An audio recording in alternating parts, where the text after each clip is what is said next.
नाज़रीन, सब कुछ कबूल था, सब कुछ माना, सब कुछ बर्दाश्त भी कर लिया। सब कुछ माना इस वजह से कि अगर आपने कहा कि आप पर जुल्म हुआ, ठीक है, बिल्कुल ज़्यादती हुई, इसके सबूत भी माजी में आए, इसके शवाहिद भी थे, हैं भी, ज़्यादती हुई, मानते हैं इस बात को।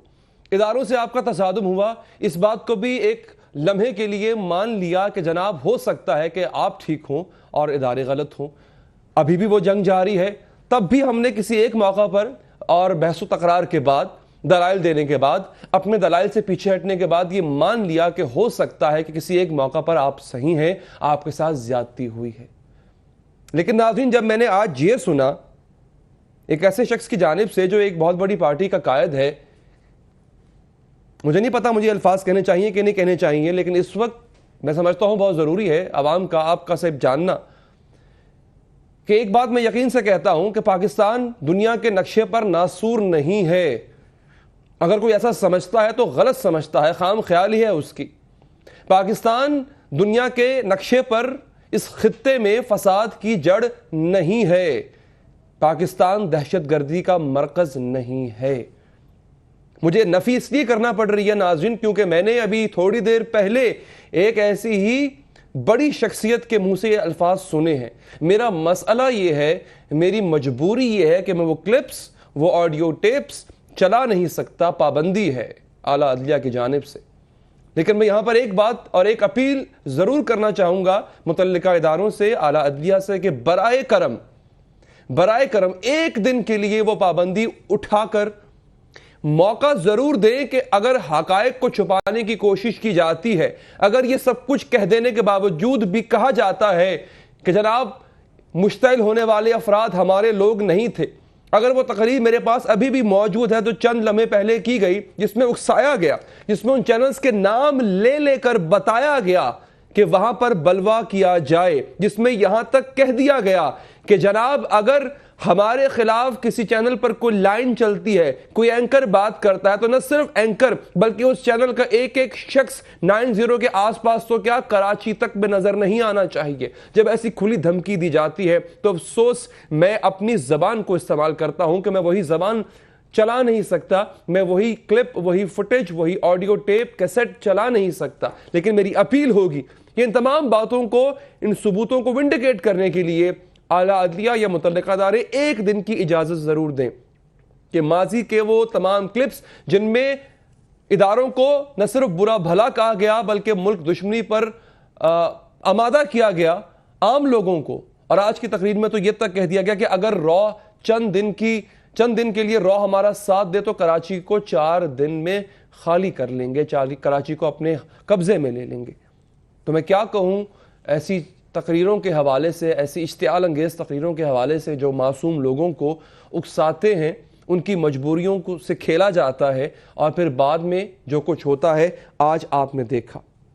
ये जो बलवाई हैं जिनको आज ये सियासी जमात ओन करने से इनकार कर रही है, मैं इतना बावसूख तरीके से कह सकता हूं कि इनको उकसाया गया है, उसके सबूत तमाम चैनल, सिर्फ मेरे पास नहीं, तमाम चैनल्स के पास, तमाम रिपोर्टर्स के पास मौजूद हैं। अपने प्रोग्राम का आगाज करेंगे, लेकिन उससे पहले मेरी कोशिश होगी, मेरे प्रोड्यूसर साहब, हमारे नुमाइंदे साद बुखारी, जिन्होंने पूरा ये तमाम कवर किया, अगर वो हम पे लाइन पे मिल सकें थोड़ी देर के लिए तो उनसे ज़रा थोड़े हम हालात जान लें, फिर हम आगे बढ़ेंगे। जनाब, हमें ज्वाइन किया है पाकिस्तान मुस्लिम लीग नून के सीनियर रहनुमा MNA जनाब राना अफजल साहब ने। राना साहब, बहुत शुक्रिया आपका। सीनियर तजियाकार मोहतरमा हुमा बकाई साहबा कराची से हमारे साथ मौजूद है। मोहतरमा, आपका बहुत शुक्रिया। नईमुर रहमान साहब, आप अमीर हैं जमात इस्लामी कराची के, आपने वक्त निकाला खुसूसी तौर पर, आपका बहुत बहुत शुक्रिया। और जनाब पाक ज़मीन पार्टी से सैफ यार खान साहब हमारे साथ मौजूद हैं, आपका सैफ साहब बहुत बहुत शुक्रिया। राना साहब, मैं आपकी तरफ आपसे आगाज़ इसलिए करूंगा क्योंकि परवेज़ रशीद साहब विजिट करते हैं, उनके विजिट के दौरान ऐसा महसूस हुआ कि शायद मामलात हल हो जाएंगे, ये भूख हड़ताल जो है ये भी ख़त्म कर दी जाएगी, लेकिन गालिबन आध पौना घंटा गुजरा होगा शेख रशीद साहब के जाने के बाद, ये सब कुछ हो गया। क्या उस दौरान ऐसा कुछ आपके पास इत्तलात है कि मुलाकात के दौरान कुछ ऐसी भिनक पड़ रही थी कि MKM इस रास्ते पर उतरेगी?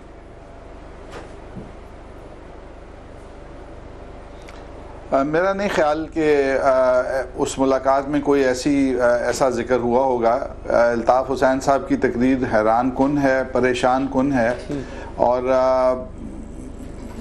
इसके लिए क्या अल्फाज इस्तेमाल किए जाएं कि एक पाकिस्तान की सियासी जमात का कायद वो पाकिस्तान के ऊपर बेएतमादी की बात कर रहा है और फिर उससे बढ़ के एक दुश्मन मुल्क की इंटेलिजेंस एजेंसी को दावत दे रहा है कि वो मदद के लिए आएँ और वो पाकिस्तान को ऊपर कब्ज़ा करना चाहें। ये तो ऐसे लगता है कि जैसे उनकी जहनी हालत दुरुस्त नहीं थी और वो अपने आप में नहीं थे, और वरना मैं क्या कह सकता हूँ कि इसके ऊपर इसमें चलिए कुछ कहते नहीं है, लेकिन बतौर हुकूमत के नुमाइंदा होने के राणा साहब कुछ किया जा सकता है क्या? चलिए कुछ कहा नहीं जा सकता, ठीक है, कुछ किया जा सकता है क्या?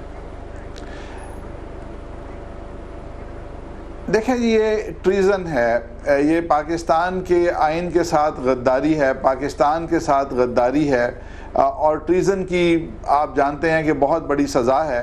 और मैं चाहता हूं कि आज MQM के लीडरान, बिलखुसूस उनके पाकिस्तान में जो टीम बैठी है, वो आए, मीडिया के सामने आए और उसका जवाब दे कि ये अब आइंदा हमेशा की तरह वो गोल मोल बात करके इस चीज़ को डिफ्यूज़ करना चाहेंगे, लेकिन एक अगर वो नशे की हालत में भी थे तो वो दिल की बात तो की है ना उन्होंने।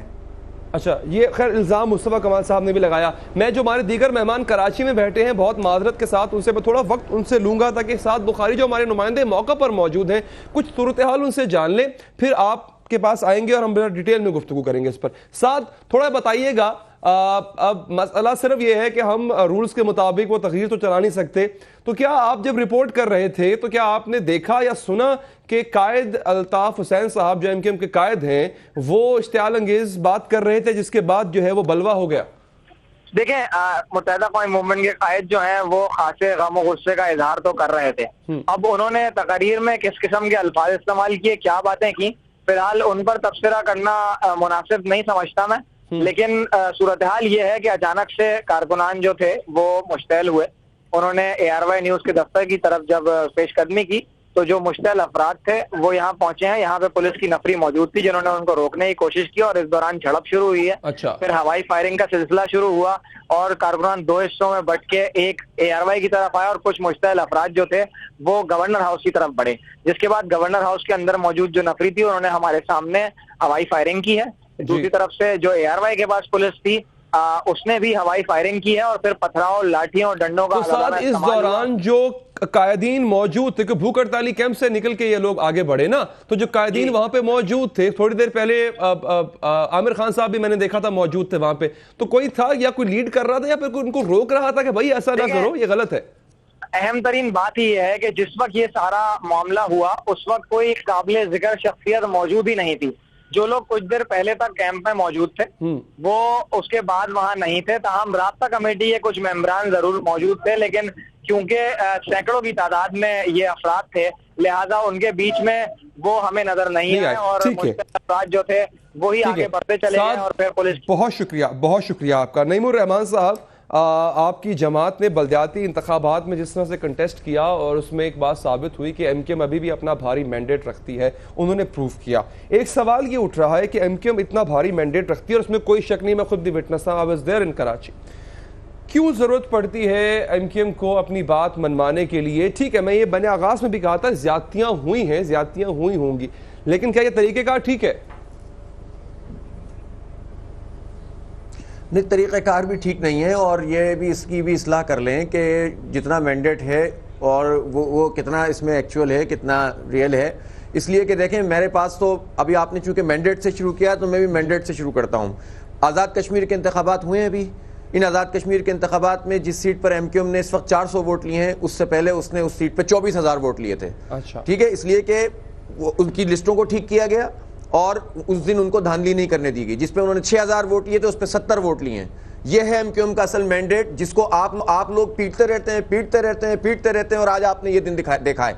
हमारे तजिया निगार बड़े भारी मैंडेट वाले MQM वाले हैं, बड़ी भाई उस दिन मैंडेट था तो सड़कों पे क्यों नहीं था, पोलिंग पे क्यों नहीं था? जब पोलिंग का अमला आपका होगा, जब वोटर लिस्ट आपकी होगी, अच्छा देखिए, अच्छा मुद्दा हमारा सर आज का ये इसका जवाब मैं दे रहा हूं। जो आज आइए आज के मसले पे, जो आज हुआ, नहीं तो आप इसके पीछे आप क्या समझते हैं? जी जी जी, इसके पीछे आप क्या समझते हैं? क्यों? इसके पीछे अभी मौजूदा हालात में तो साफ नजर आ रहा है नईम साहब कि अपने पैर पर कुल्हाड़ी मारने वाली बात है, और इतने बेवकूफ, इतने बच्चे भी नहीं है, बड़ी इनको सियासी समझ बूझ है एमक्यूएम वालों को, तो आखिर क्यों ऐसा किया इन्होंने?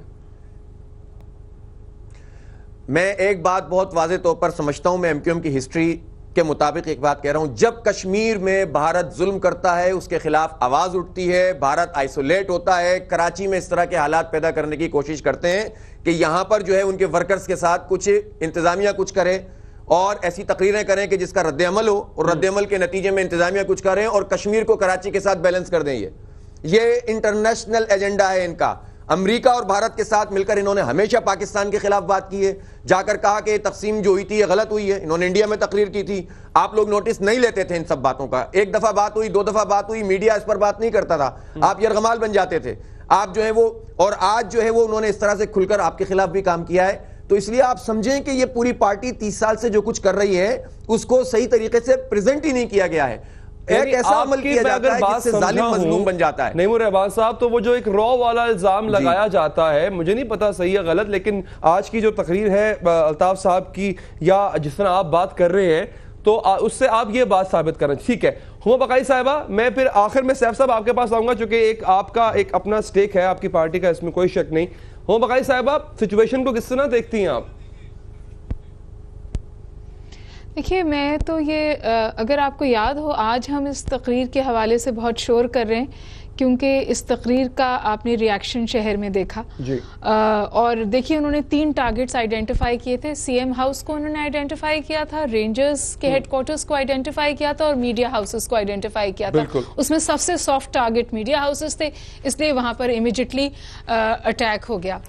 2 अहम सवाल हैं जो उठाने की ज़रूरत है। पहली बात तो ये कि एमक्यूएम के पास अब कोई डैमेज कंट्रोल स्ट्रैटेजी नहीं है, क्योंकि कोई तो था जो इस तकरीर को चला रहा था, और वहाँ पे जो जिम्मेदारान थे, जब उन्होंने तकरीर की ये ट्रेजेक्ट्री देखी थी, हुकूमत ने बंद की है तकरीर, अदलिया ने बंद की है तकरीर, रेंजर्स ने तकरीर पर पाबंदी लगाई है, इस वक्त तो एमक्यूएम को खुद इस तकरीर को बंद कर देना चाहिए था। और उससे भी ज्यादा अहम बात यह कि अगर वो तकरीर को उन्होंने बंद नहीं किया था तो उन्हें उस वक्त अपने मुश्तइल कारकुनान को रोकना चाहिए था। तो ऐसा लग रहा है कि जैसे कि अभी हमारे उसने बताया, रोकना चाहिए था ना, रिस्ट्रेंट। हमेशा कहते हैं कि जो अपने कारकुनान को रोक रहे हैं, कहा जा रहा है। और आपने बात बहुत इंपॉर्टेंट की है, जो 2 आपने अहम सवालात उठाए हैं, जिसके बारे में साथ साहब ने भी बात की है हमारे रिपोर्टर ने, कि जनाब अगर ठीक है लंदन से अगर ये बात आ ही गई थी, तो जो सेकंड टियर की क़यादत है वहां पर वो मौजूद क्यों, जो वहां पर मुश्तइल, वो गायब हो गई। एग्जैक्टली उनको रोक सकती है। आपका सवाल बिल्कुल वैलिड है, और यही बात हम सैफ साहब से भी करेंगे। वक्फा लेते हैं, मुख्तसर सा वक्फे के बाद हाजिर होते हैं। बाद हाजिर है नाज़रीन। थोड़ी देर पहले एक निजी टीवी चैनल पर आमिर लियाकत साहब आए, उन्होंने माफी मांगी, और माफी इस बात में मांगी कि पाकिस्तान मुखालिफ नारों पर मैं माफी मांगता हूं। मुझे समझ नहीं आती कि एमक्यूएम की जो क़यादत है सेकंड टियर की, वो किस तरह जस्टिफाई या डिफेंड कर सकेगी, जो कि आज अल्ताफ हुसैन साहब ने अपनी तकारीर में कहा। हुमा साहब, मैं चाहूंगा आप ब्रीफली अपनी बात कंक्लूड करें ताकि मैं सैफ भाई की तरफ बढ़ूं। जी मैम। देखिए, मेरा ख्याल है कि रेंजर्स की तरफ से भी बिलाल साहब वो ARY के चैनल पे भी पहुंचे और उन्होंने ये कहा भी कि जिन्होंने बलवा किया है या हंगामा आराई की है उन्हें फौरी तौर पर गिरफ्तार किया जाए। मेरा ख्याल है ये तो फुट सोल्जर्स हैं। जिम्मेदार तो अल्ताफ हुसैन साहब हैं, और उससे ज़्यादा जिम्मेदार वो सेकंड टियर की क़यादत है जो इस वक्त उस भूख हड़ताली कैंप में मौजूद थी, और इसने उसको होने से नहीं रोका, बल्कि बातचीत से तो ऐसा लगता है कि वो वहाँ मौजूद ही नहीं थे। और मुझे ये लगता है कि जो थोड़ी बहुत सिंपैथी एमक्यूएम के लिए इस भूख हड़ताल कैंप की वजह से क्रिएट हुई थी, जहां उनका मौक़िफ़ किसी हद तक सामने आ रहा था, वो आज खत्म हो गया। आप अगले 24 से 48 घंटे में एमक्यूएम की जो टॉप लीडरशिप है उसकी गिरफ्तारियां देखेंगे कराची। हाँ, ये कह दिया गया डीजी रेंजर्स की जानिब से कि हम अब गिरफ्तारियां करेंगे। अच्छा, डैमेज कंट्रोल बहुत मुश्किल है। सैफ साहब, आपको कुछ सूरत नजर आती है कि सेकंड ईयर की क़यादत किस तरह जस्टिफाई कर सकती है? एक तो हो गया बलवा, उस पर आप कह देते हैं कि जनाब हमारे बंदे नहीं थे, हमें नहीं पता, जैसे वो PTV पे हमला हुआ था तो क़यादत मुकर गई थी कि जनाब हमें पता ही नहीं कौन लोग हैं, कहां से आ गए। लेकिन थोड़ी देर पहले तकरीर हुई है, हम उसको चला नहीं सकते, ये और मसला है, लेकिन तकरीर हुई है और उसमें टारगेट डिफाइन किया गया नाम लेकर।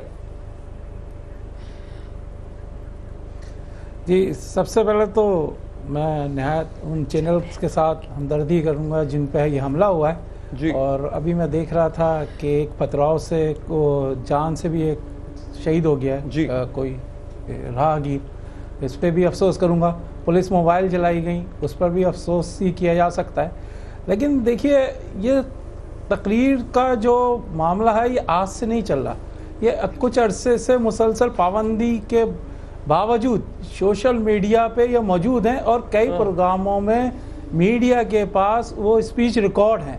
जब आप बैठा करते थे अल्ताफ हुसैन साहब के सामने, जब स्पीच हो रही होती थी, तो क्या उस वक्त इतनी जरूरत होती थी वहां पे मौजूद वर्कर्स की या सेकंड ईयर की क़यादत की कि वो नफी कर सके कि जनाब नहीं, ये बात गलत कर रहे हैं आप, यहाँ पे ऐसे इसको जस्ट टेक अ ब्रेक? मेरा ख्याल है ऐसी जरूरत किसी की नहीं होती।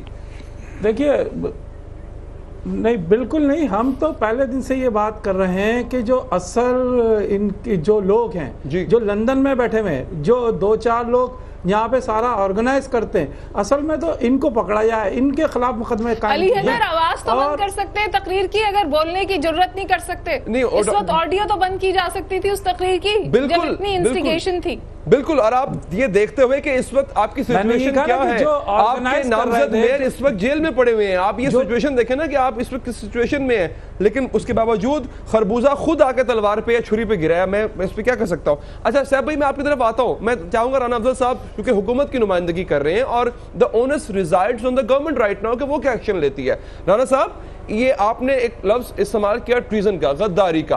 ये सिर्फ कह देना काफी नहीं होगा। अगर आप समझते हैं कि कुछ ऐसा हुआ है जो कि स्टेट के खिलाफ है, तो फिर एक्शन तो होना चाहिए। यकीनन एक्शन होगा और मैं समझता हूं कि हर वो एक्सीडिंग ऑल लिमिट्स वाली बात है। अब तमाम हदूद को ये लोग पार कर गए हैं और उसके ऊपर मैं समझता हूं कि यही इल्ज़ामात इन पे लगते थे। आज उनके अपने कायद ने वो बात कर दी जो लोग दबे लफ्ज़ों में किया करते थे कि ये पाकिस्तान के साथ मुखलिस नहीं है। और फिर अगर ऐसे शख्स को ये डिसओन कर लेते, इनके पास, इनको मालूम था कि वो बंदा जो है, जो लीडरशिप पाकिस्तान के अंदर है, जो पॉलिटिकल पार्टीज़ होती हैं, वो उनके मकासद वाजे होते हैं, वो पाकिस्तान की तरक्की और पाकिस्तान के अवाम की बेहतरी के लिए काम करते हैं। अगर उनका एक लीडर जो है वो अब उस पटड़ी से उतर जाता है, तो जो उस पार्टी का पूरा मैस है, जो उस पार्टी की बाकी बांधा लीडरशिप है, जिसने कल को उस पार्टी को टेक ओवर करना होता है, उनके भी कुछ फ़राइज़ होते हैं। तो ये कह देना कि पाकिस्तान की लीडरशिप जो है, पाकिस्तान में मौजूद लीडरशिप, वो इन चीज़ों से बिल्कुल फारिग है और उनकी जिम्मेदारी नहीं है, वो इसके जिम्मेदार नहीं है, तो मैं नहीं समझता ये सियासी जमातें इज्तिमाई जिम्मेदारी होती है। एक तो है जिम्मेदारी की बात और एक है कानून की बात, एक है आइन की बात। देखिए, मैं थोड़ी सी यहाँ पर इतनी बात कह दूं कि ऐसे अनासर, और यहाँ पे मैं कुछ डिक्लेयर नहीं कर रहा हूँ, मैं सिर्फ एज अ तालिब इल्म होने के नाते सवाल पूछ रहा हूँ आपसे। आपके पास इख्तियारात भी हैं। एक ऐसा शख्स पकड़ा जाता है जिसके रॉ से ताल्लुकात थे, आपने उसको पकड़ा, उस पर आप मुकदमा चलाएंगे जो भी कानून के मुताबिक, वो सब कुछ आप करेंगे। अच्छा, मुबश्शिर लुकमान साहब ने हमें ज्वाइन करना। साहब मैं आपकी तरफ आता हूँ थोड़ी देर में। मुबश्शिर लुकमान साहब ने हमें ज्वाइन किया है और हमारे सीनियर एंकर भी हैं, सीनियर तजियाकार भी हैं। मुबश्शिर साहब, सवालात तो ख़त्म हो गए जब हमने ऑफ द रिकॉर्ड तकरीर सुनी अल्ताफ हुसैन साहब की, जिसमें इश्तियाल अंगेज़ी की भरमार थी। और पाकिस्तान को मैं दोहराना नहीं चाहता, लेकिन मेरी मजबूरी है आवाम की जानने के लिए, ज़रूरी है कि मैं बात करूँ कि नासूर तक कह दिया दुनिया के नक्शे पर, ये नासूर है, इसे ख़त्म हो जाना चाहिए। क्या कहेंगे इस पर आप सर? अल्ताफ हुसैन एक क्रिमिनल है, एक कातिल है, मुजरिम है और आज का नहीं है, पहले दिन का है। इसके करतूत हम बड़ी देर से बेनकाब कर रहे हैं, हम तो खुद उसकी हिट लिस्ट पे रहे हैं। आप याद रखें कि GIT की एक रिपोर्ट आई हुई है जिसमें जिन लोगों के कत्ल का कहा हुआ था, उनमें सबसे सर फहरिस्त जो है मेरा नाम था, उसके बाद शाहजेब खानजादा का भी नाम था। और ये कोई पहली बात नहीं है, ये MQM वाले जो हैं अब ये आपको बैठ के समझाएंगे कि भाई का मतलब ये था, भाई का मतलब होता। Fact of the matter is कि इनका भाई जो है वो ज़हनी मरीज हो गया हुआ है। इनको उन सारों को उसको पकड़ के ले जाके पागल खाने में बंद करा देना चाहिए। एक आदमी को, उसको सब कुछ इस मुल्क ने दिया और वो इसी मुल्क को गाली दे रहा है। ये मुल्क हमारी माँ है, कोई हमारी माँ को बुरा के हम बर्दाश्त नहीं करेंगे इसको। इनकी हिम्मत कैसी हुई है, ऊपर से ये हमले करते हैं। और ये जनरल बिलाल के लिए भी एक वेकअप कॉल है यहाँ पे आज, क्योंकि उन्होंने एक आधे घंटे के अंदर पूरे कराची का अमन और अमान जो है उसको तहस नहस कर दिया है।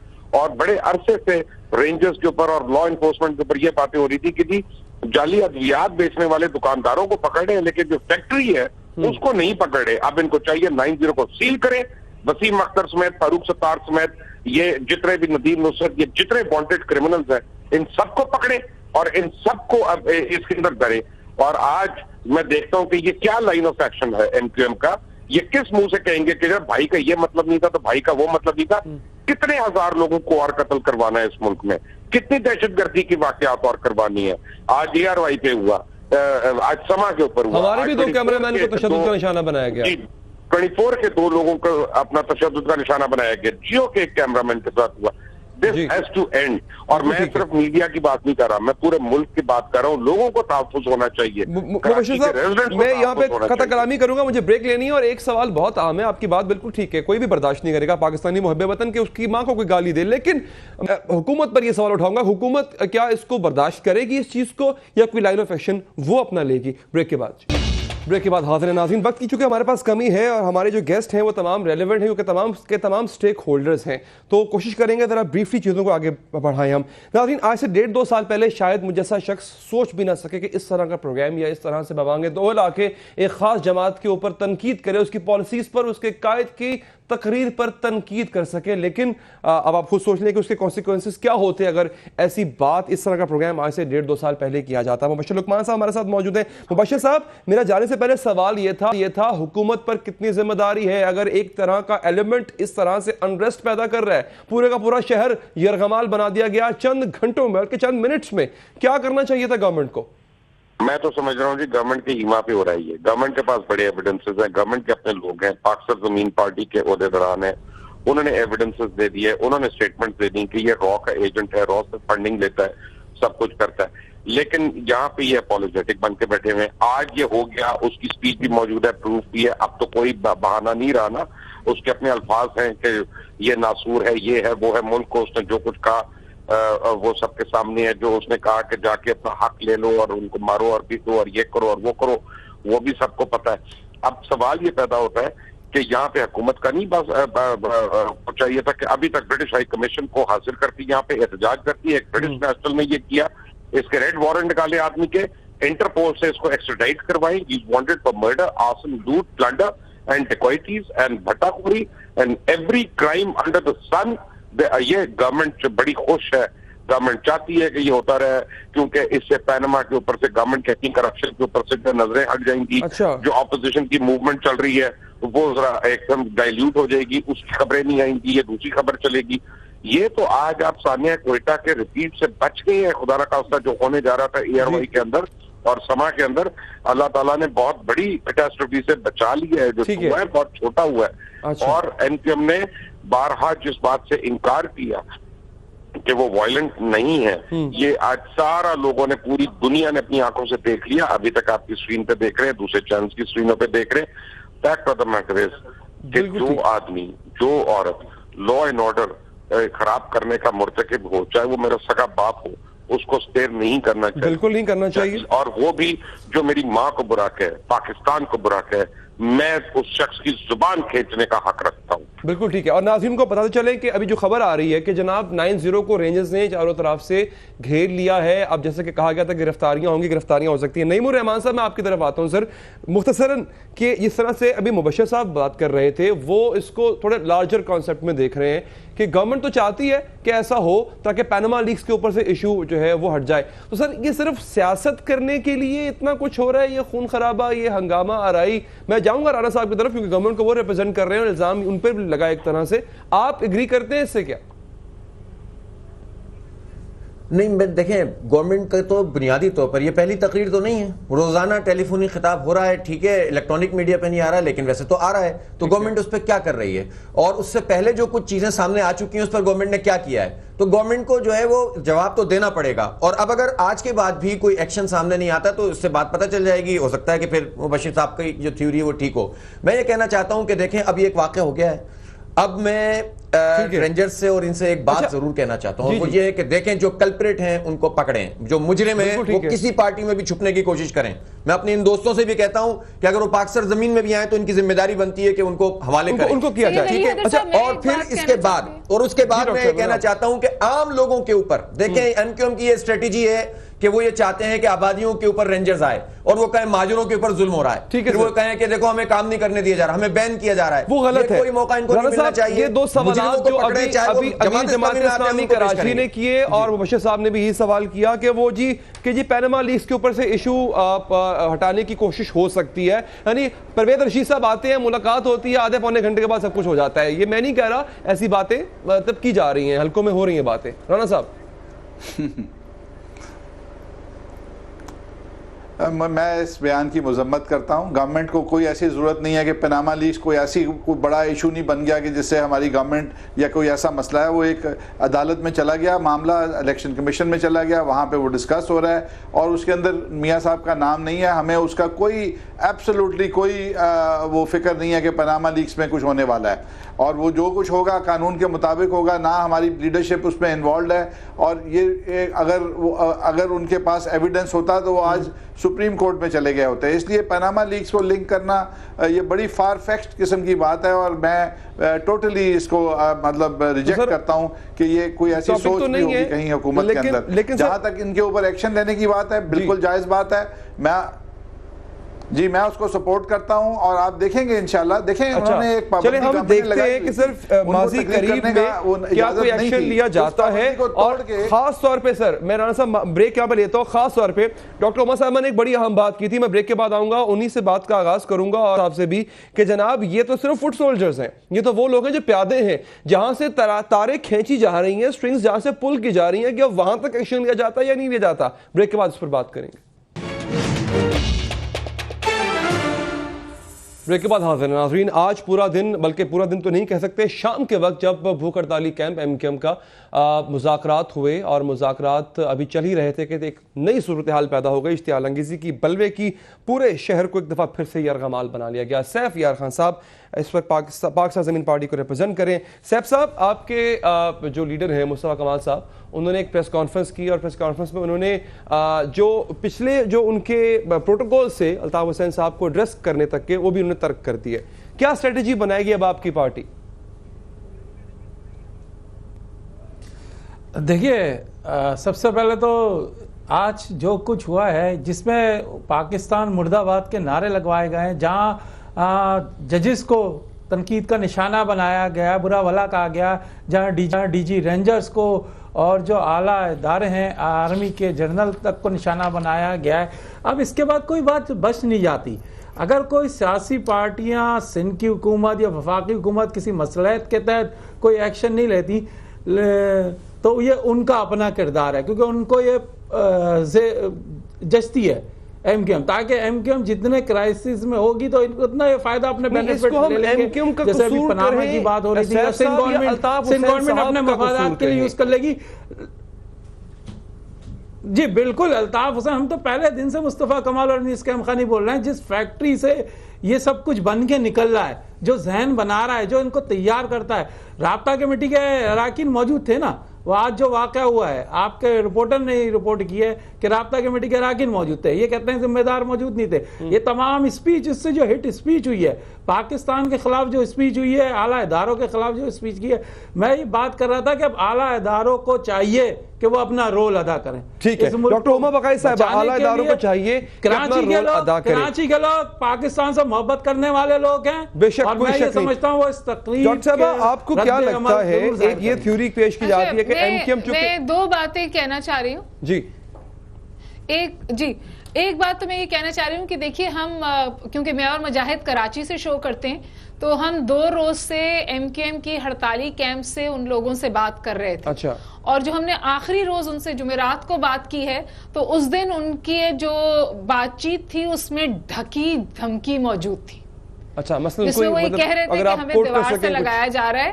हाँ जी, उन्होंने एग्जैक्टली ये कहा था कि हम इससे ज्यादा बर्दाश्त नहीं कर सकते, और फिर वो एक ढके छुपके तौर पे कहते हैं कि फिर हम अपने कारकुनान को रोक नहीं पाएंगे। ये एक दफा नहीं है, वो कई दफा कह चुके हैं। अभी फारूक सत्तार साहब ने कहा है कि वो एक हंगामी प्रेस कॉन्फ्रेंस कर रहे हैं, तो मेरा ख्याल है कि यही जवाब आएगा कि जी हाँ, जो कारकुनान थे उनके जज्बात जो थे वो तैयार थे पहले, और अब हम उससे नहीं कंट्रोल कर सके।